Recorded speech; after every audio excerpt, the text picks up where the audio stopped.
Queridos amigos, bienvenidos a una nueva catequesis en casa. Con frecuencia uno escucha que muchos católicos tienen poca exactitud, poca precisión en cuanto a su concepto sobre la iglesia, qué es la iglesia. Incluso se les oye decir que pues todas las iglesias valen lo mismo, que al fin y al cabo creer en Dios es lo que se necesita, pero entonces se está perdiendo totalmente el sentido de esa voluntad salvífica que Dios quiere a través de su iglesia. Cuando nosotros vamos al Catecismo de la Iglesia Católica, en la primera parte, cuando se está explicando el credo, la profesión de fe, y llega el artículo 9, creo en la Santa Iglesia Católica, entonces se hace toda una exposición muy bonita, muy completa, por supuesto, sobre lo que es la Iglesia. Y el primer párrafo se titula La Iglesia en el designio de Dios.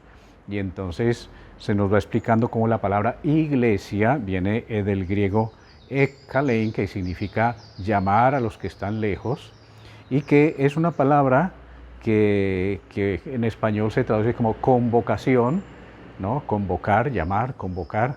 Por eso se puede decir con plena certeza, pues en términos teológicos correctos, que todos los que pertenecemos a la iglesia tenemos vocación, pues somos con vocación, convocados.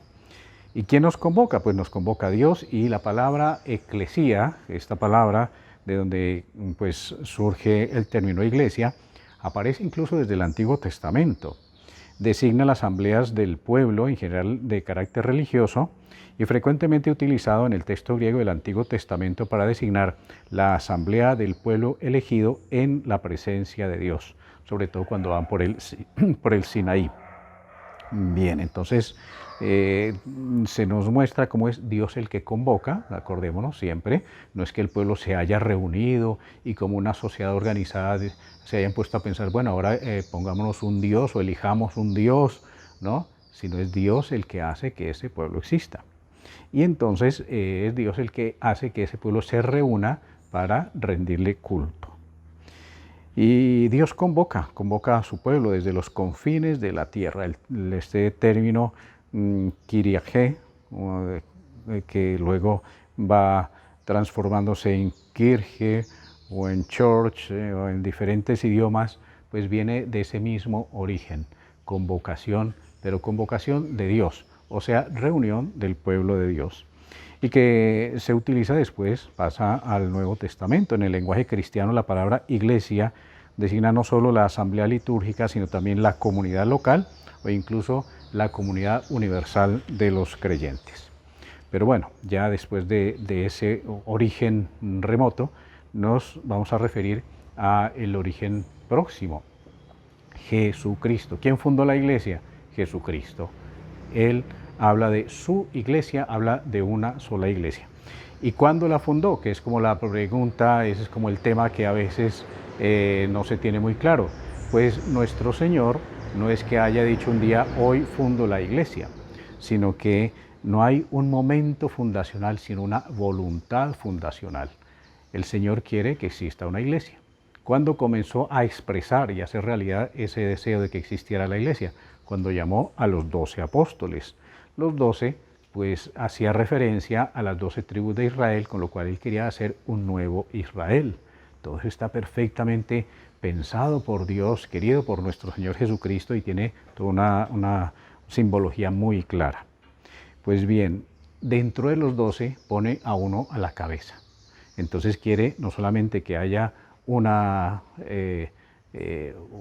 grupo de 12 hombres que hagan cabeza del nuevo pueblo de Israel, del nuevo pueblo de Dios, sino que quiere que haya uno que esté pues siendo cabeza de todos, y pone a San Pedro. Luego, pues, y en su forma de decirlo claramente, ¿no? Pedro, tú eres piedra, y sobre esta piedra edificaré mi iglesia. Y habla de una sola iglesia. Y cuando nuestro Señor se reúne con sus apóstoles en la última cena, pues le pide a Dios Padre, en lo que se llama la oración sacerdotal, que todos sean uno, que en la unidad el mundo conozca que son de Dios. En cambio, en la dispersión, en que uno vaya por un camino y el otro por el otro, el que uno diga una cosa y el otro otra cosa distinta, pues esa dispersión y esa ruptura pues obviamente no va a ser testimonio de Cristo y no podría ser el modo como Dios ha pensado de distribuir su misericordia, porque ya sabemos que la gracia de Dios, la gracia que por los méritos de Cristo, muerto y resucitado, la forma como esa gracia llega a nosotros hoy en día es a través de la Iglesia, que es la que distribuye, la que celebra los sacramentos. Entonces, el Señor habla de una sola Iglesia y quiere una unidad, que todos sean uno. Y habla de la unidad como la unidad de la Trinidad, como yo en ti, le dice a Dios Padre, y tú en mí, que todos sean uno para que el mundo crea. Entonces la unidad de la Iglesia en una sola cabeza, con un solo pastor, es el signo que Jesucristo explícitamente quiere para que el mundo crea en las enseñanzas que Él ha dejado y en la gracia que Él nos da. Algunos dicen que la Iglesia quedó fundada el día de Pentecostés, porque efectivamente cuando viene el Espíritu Santo, pues entonces les ayuda o les permite superar sus temores y sus miedos, y no solamente ese miedo humano, sino que además les ilumina su mente y su corazón para poder entender y enseñar todo lo que Cristo les había dicho. Y entonces sabemos que el día de Pentecostés salen los apóstoles ya del cenáculo, han perdido ese temor y empiezan a hablarle a las multitudes y la gente empieza a creer en el mensaje de Cristo y a convertirse, y ahí es que va creciendo la Iglesia.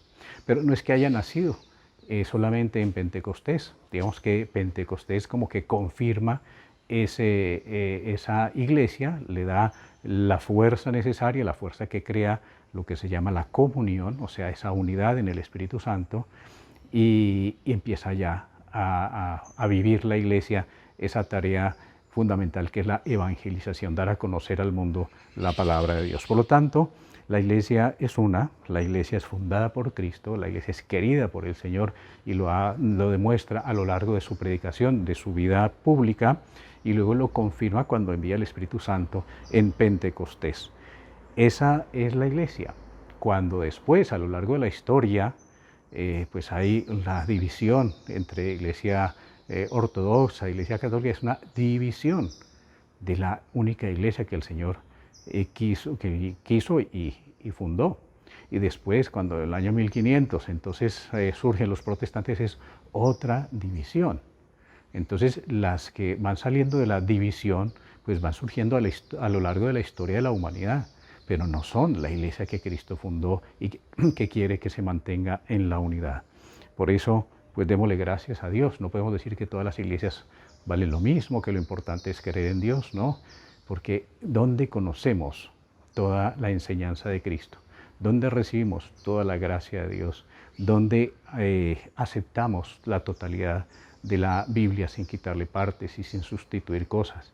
Pues en la Iglesia Católica. Y el Señor nos da en su infinita bondad la oportunidad de conocerlo, amarlo y recibir su amor y su gracia a través de nuestra Iglesia Católica. Que el Señor los bendiga en el nombre del Padre, y del Hijo, y del Espíritu Santo. Amén.